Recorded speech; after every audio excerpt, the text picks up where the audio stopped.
नमस्कार. व्हेरिएशन या प्रकरणामध्ये आपण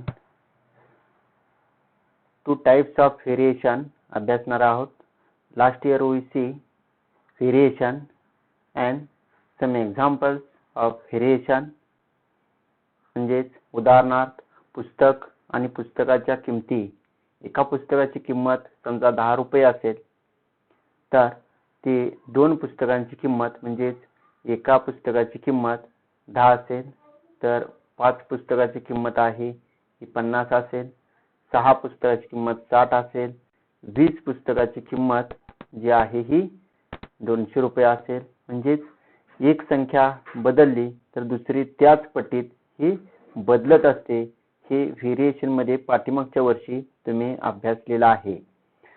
इथं एक ऍक्टिव्हिटी आहे ही आपण पाहणार आहोत. If the rate of notebooks is ₹240 per dozen, what is the cost of 3 notebooks? Also find the cost of 9 notebooks, 24 notebooks and 50 notebooks and complete the following table. इथं आपल्याला 3 नोटबुकची किंमत, 9 नोटबुकची किंमत, 24 नोटबुकची किंमत आणि 50 नोटबुकची किंमत विचारलेली आहे आणि त्यांची किंमत आहे 240 रुपये डझन. याप्रमाणे या वह्यांची किंमत आहे. आता या प्रकारचं उदाहरण सोडवत असताना आपण नेहमी एका वहीची किंमत ही शोधलेली आहे. इथं एका वहीची किंमत किती आहे? 20 रुपये आहे. म्हणजेच 3 वह्यांची किंमत किती असेल? 3 वह्यांची किंमत ही 60 रुपये 60 रुपीज असेल. 9 वह्यांची किंमत किती असेल? 180 रुपीज असेल. 24 नोटबुक असतील त्यांची किंमत किती असेल? 480 रुपीज असेल. 50 नोटबुक असतील तर त्या वह्यांची किंमत किती असेल? 50 वह्यांची 1000 रुपये किंमत होईल. म्हणजेच पहिली किंमत आहे त्याच्यावर आधारित दुसऱ्या किमती या बदलतात, त्याला व्हेरिएशन आपण म्हणतो. एकावर आधारित दुसरी किंमत असेल, एक बदलली की दुसरी जर बदलत असेल म्हणजे ही किंमत बदलली, नोटबुकांची संख्या बदलली का त्या नोटबुकची किंमत ही बदलत जाते. अशा प्रकारची जी एक्झाम्पल असतात या एक्झाम्पलना आपण व्हेरिएशन, चलन, त्याला मराठीत चलन असं म्हणतो आपण. हे चलन म्हणतात. हे पाठीमागे तुम्ही अभ्यासलेलं आहे. From the above table we see that the ratio of number of notebooks x and their cost y in each pair 1/20 it is constant. इथे प्रत्येक ठिकाणी जर संक्षिप्त रूप दिलं तर प्रत्येक ठिकाणचं संक्षिप्त रूप हे एकसारखं येतं. संक्षिप्त रूप देतो म्हणजे काय? सोपं रूप देतो. अंशानं छेदाला किंवा छेदानं अंशाला भागून ती संख्या किती येते? एकसारखी येत जाते. 1/20 ही किंमत इथं एकसारखी. प्रत्येकाचं जर तुम्ही संक्षिप्त रूप दिलं तर 1/20 ही किंमत येईल. म्हणजे इथं काय झालं? 1/20 is constant. The number of notebooks and their cost are the same proportion. दोन्हींची किंमत ही सारख्या प्रमाणात बदलत जाते. वह्यांची किंमत वाढत गेली का त्याच पटीत वह्यांची संख्या बदलत जाते किंवा वह्यांची संख्या जर बदलली तर त्याच पटीत त्याची किंमत बदलत जाते. त्याला सेम प्रपोर्शन म्हणतो आपण. In such case if one number increases then the other number is also increases. एक संख्या वाढली तर दुसरी पण वाढत जाते, एक कमी झाली तर दुसरी पण कमी होते. या प्रकारचे व्हेरिएशन आहे त्याला डायरेक्ट व्हेरिएशन म्हणतो. सेम प्रपोर्शन, एकच प्रमाण आहे दोन्हीच्या. एकसारखं वाढ होत जाते किंवा एकसारखे कमी होत जाते. एक वाढलं तर दुसरं वाढत असेल तर त्या प्रकार आहे तो समचलन म्हणजेच डायरेक्ट व्हेरिएशन त्याला म्हणतो. The statement x and y are in the same proportion can be written as x and y are in direct variation. Direct variation त्याला म्हणतो. Or there is a direct variation between x and y. पहिल्याला x मानलं दुसऱ्याला y मानलं तर त्यांच्यामध्ये direct variation आहे असं आपण म्हणतो. कशात? x आणि y मध्ये. Using the mathematical symbol, it can be written as x is direct variation y. ह्याला अल्फा, आपण याला अल्फा म्हणतो. अल्फा काढताना या पद्धतीने काढला जातो. x is directly proportional to y. या पद्धतीने त्याचं वाचन करतो. x is directly proportional to y. म्हणजे हे व्हेरिएशन आहे, हे डायरेक्ट व्हेरिएशन म्हणतात त्याला. x is direct proportional to y is written in the form of equation x equal to ky where k is constant.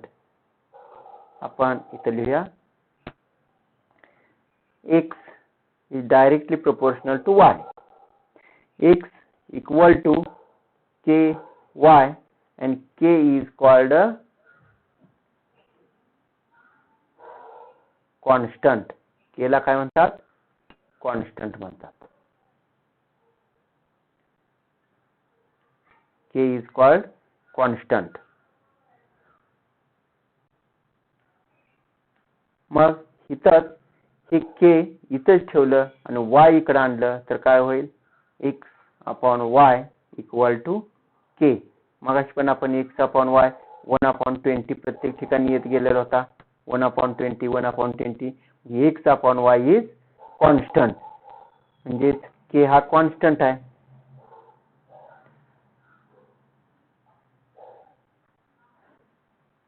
Observe how the following statements are written using the symbol of variation. R of circle is directly proportional to the square of its radius. If the area of the circle equal to A, its radius equal to R. The above statement is written as A directly proportional to R square. A म्हणजे काय आहे? Circle. R is its radius आणि area of circle is directly proportional to its square of its radius. वर्तुळाचं क्षेत्रफळ हे त्याच्या त्रिज्येच्या वर्गाच्या प्रमाणात बदलते. म्हणजे त्रिज्येचा वर्ग म्हणजे r स्क्वेअर. एरिया ए म्हणजे area of circle. Pressure of liquid P varies directly as depth of the liquid. म्हणजे प्रेशर आहे ती पाण्याच्या खोलीवरती किंवा द्रवाच्या खोलीवरती अवलंबून आहे. This statement is written as P is directly proportional to D. To understand the method of symbolic representation of direct variation, study the following example.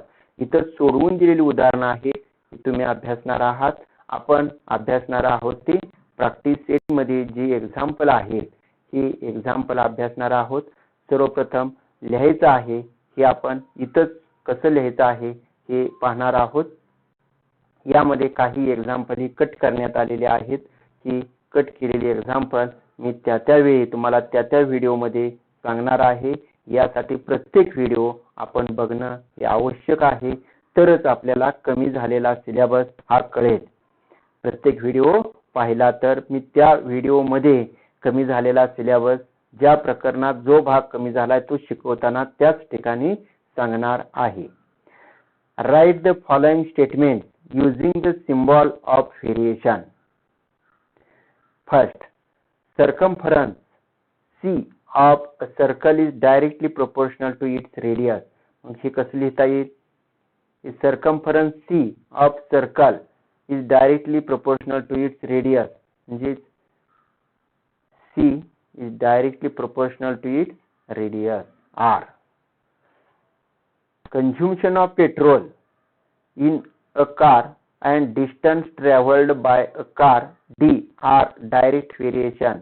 म्हणजे या ठिकाणी L is directly proportional to D असं या ठिकाणी येणार आहे. कारण D म्हणजे काय आहे तर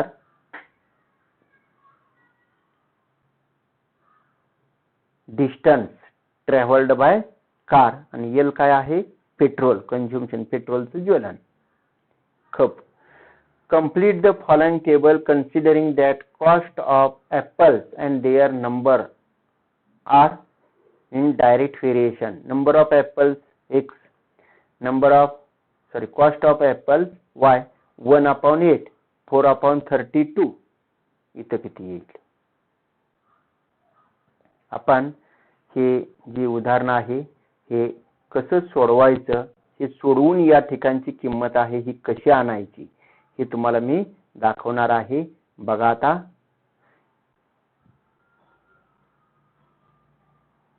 x म्हणजे काय आहे? Number of apples.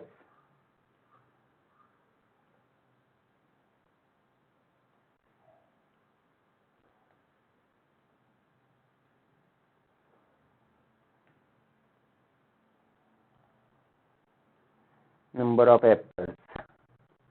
y काय आहे? Cost of apples.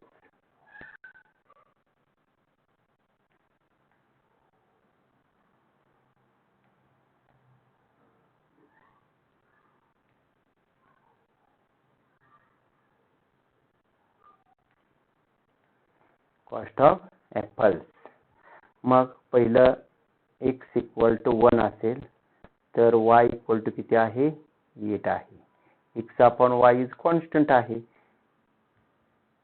x is directly proportional to y. म्हणजेच x/y = k आहे. म्हणजे हे कसं लिहिलं होतं आपण मागाशी सोडवलेलं आहे. x = ky, k = x/y. आता इथे किमती ठेवायच्या. x ची 1 आहे, y ची किती आहे? 8 = k. आणि आता आपल्याला ज्या किमती आहेत त्या भरून सोडवणार आहोत. बघा पहिलं उदाहरण, k ची किंमत 1/8 आहे. पुन्हा दुसरी किती आहे? x ची माहित ना आपल्याला, आपण या ठिकाणी x लिहिलं, 56 आहे. 56 = k आणि x = 56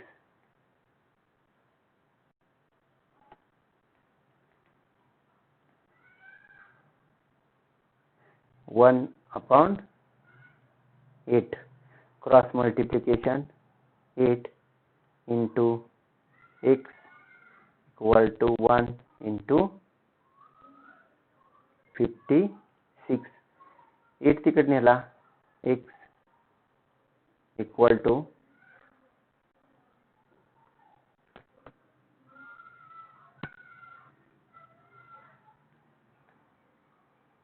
56/8. x = 8, 7 जार 56. म्हणजे x ची व्हॅल्यू किती आली? 7 आली. म्हणजेच या ठिकाणी x ची व्हॅल्यू किती आली? 7.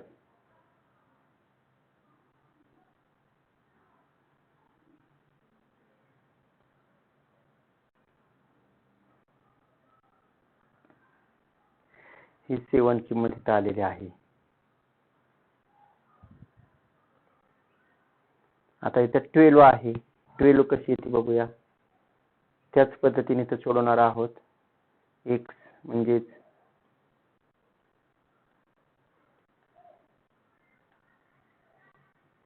12/y शोधायचे आहे.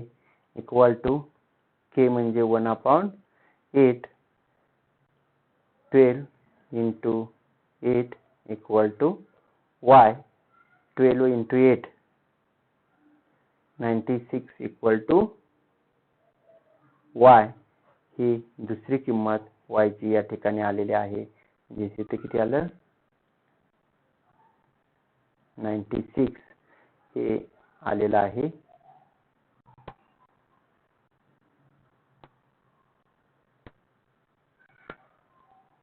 आता इथं 160 आहे.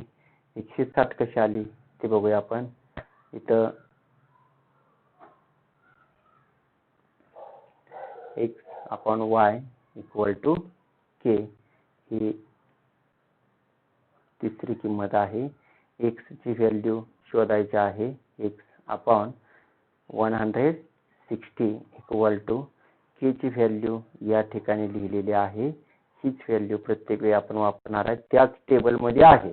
त्या टेबलमध्ये सगळ्यांच्यासाठी k ची व्हॅल्यू 1/8 म्हणजेच 8x into 8 equal to 160 into 1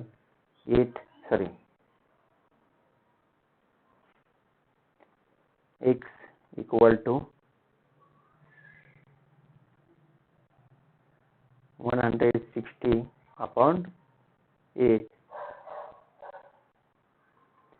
x equal to 8 2 16 म्हणजे किती येणार 20 ही x ची व्हॅल्यू आली. x ची व्हॅल्यू 1/3 किती आली 20 ही त्या x ची व्हॅल्यू आली. उदाहरण नंबर 3 याच पद्धतीने आपण सोडवणार आहोत.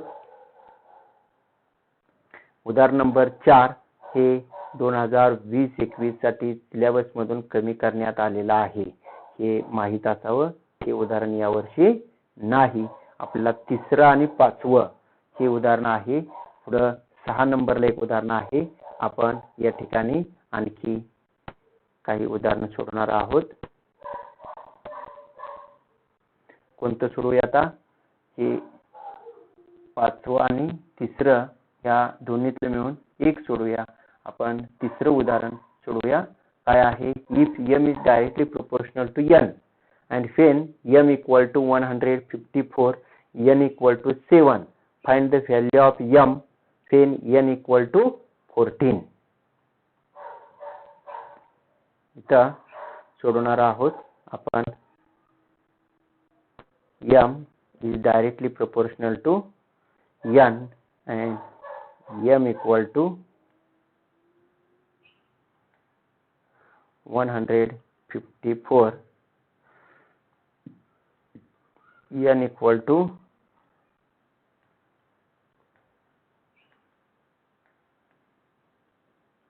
7. Find the value of m when n equal to 14.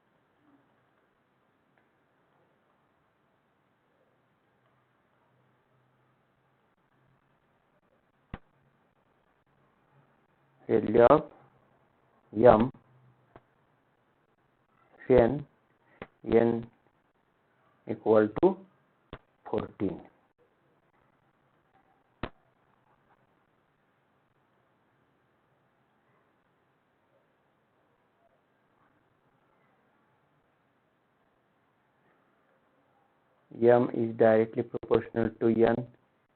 m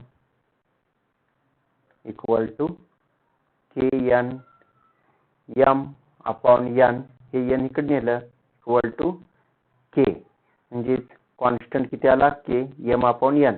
इथं m आणि n ची व्हॅल्यू दिलेली आहे.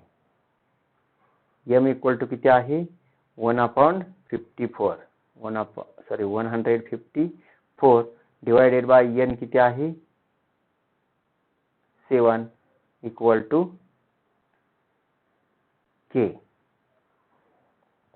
आता find the value of m upon n equal to k when n equal to 14.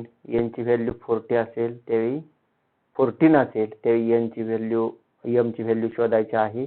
इथं दिलेल्या किमती लिहूया आपण. k ची व्हॅल्यू किती आहे 154 डिवाइडेड बाय 7. क्रॉस मल्टिप्लिकेशन करायचं आहे. 100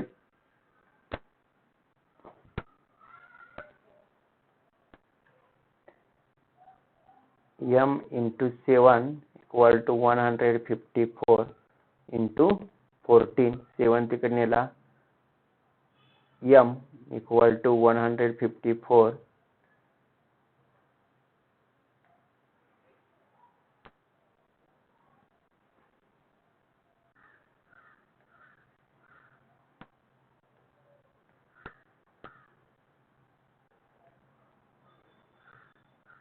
into 14 divided by 7. m equal to आता ह्या 7 न भागूया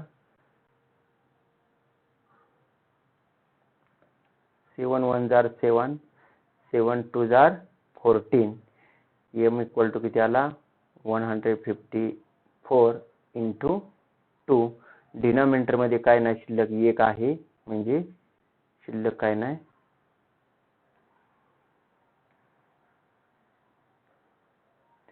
m इक्वल टू आता यांचा दोघांचा गुणाकार करायचा आहे. 2 चौक 8, 2 पंचे 10, हातच्याला 1, 3 8 ही m ची व्हॅल्यू आलेली आहे.